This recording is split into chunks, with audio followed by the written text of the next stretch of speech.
षष्ठी तिथि को कार्तिकेय भगवान की तिथि कही गई है। इस तिथि को भगवान स्कंद की पूजा की जाती है, अतः इसे स्कंद षष्ठी कहते हैं। इस तिथि को ही कृत्तिकाओं के पुत्र कार्तिकेय का आविर्भाव हुआ था। इसी तिथि को कार्तिकेय देवसेना के सेनापति हुए थे। जो व्यक्ति इस तिथि को संयम पूर्वक केवल फल के आहार पर रहकर इनकी पूजा करता है, उसे यदि पुत्र न हो तो पुत्र की प्राप्ति होती है। इतना ही नहीं, मनुष्य मन से भी जिन जिन वस्तुओं की इच्छा करेगा वह उसे सुलभ हो जाएगी। पूजा विधि। इस तिथि को व्रत कर घृत, दही, जल और पुष्पों से स्वामी कार्तिकेय को दक्षिण की ओर मुख करके अर्घ्य देना चाहिए। सप्तर्षिदार्ज स्कंद स्वाहापति स्मुद्भव रुद्रार्यमाग्निज विभो गंगा गर्भ नमोस्तुते प्रियताम देवसेनानीय संपादयतु हृदगतम। अर्घ्य के बाद विधि पूर्वक स्कंद भगवान की पूजा करें। तत्पश्चात दोनों हाथ जोड़कर निम्न प्रकार से भगवान कार्तिकेय की स्तुति करें। प्रभो, आप भगवान शंकर के सुपुत्र हैं। आप षण्मुख, स्कंद, विश्वेश, कुक्कुध्वज, पावकी, शत्रुओं को कंपित करने वाले, कुमारेश, बालग्रहानु, शत्रुओं को परास्त करने वाले, क्रौंच विध्वंसक, कृत्तिका नंदन, शिव कुमार, भूतों तथा ग्रहों के स्वामी, अग्नि नंदन तथा भूत भावन भगवान शंकर की संतान है। त्रिलोचन, आपको हमारा नमस्कार है। जो व्यक्ति स्वामी कार्तिकेय के उपर्युक्त गुणनाम पूर्ण स्तोत्र का पाठ करता है, उसके घर में बच्चों का सदा कल्याण होता है और वे निरोग रहते हैं।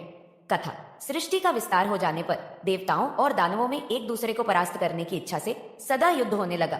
दैत्यों के सेनाध्यक्ष बड़े बलवान थे, उनके बल की कोई सीमा नहीं थी। उस घोर संग्राम में देवता दानवों के तीक्ष्ण बाणों से प्रतिदिन हार जाते थे। उनकी पराजय देखकर देवगुरु बृहस्पति जी ने कहा, देवताओं, तुम्हारी सेना का कोई सेनाध्यक्ष नहीं है और केवल इंद्र से इस सेना की रक्षा नितांत असंभव है। अतः तुम लोग अपनी सेनाध्यक्ष का खोज शीघ्र करो। बृहस्पति जी के ऐसा कहने पर सभी देवता ब्रह्मा जी के पास गए और उनसे कहा, भगवान, हमें आप सेनाध्यक्ष देने की कृपा करें। इसके बाद ब्रह्मा जी सभी देवताओं के साथ शंकर भगवान के पास कैलाश पर्वत पर गए।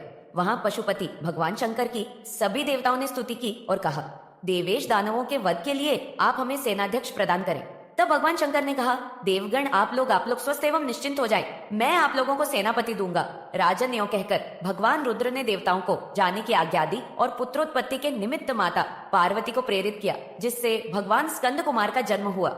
स्कंद कुमार का जन्म शुक्ल पक्ष की षष्ठी तिथि को हुआ था। स्कंद कुमार को भगवान रुद्र ने कहा, पुत्र, तुम भूत ग्रह एवं विनायकों के नेता बनो और देवताओं की सेना के सेनापति बन जाओ।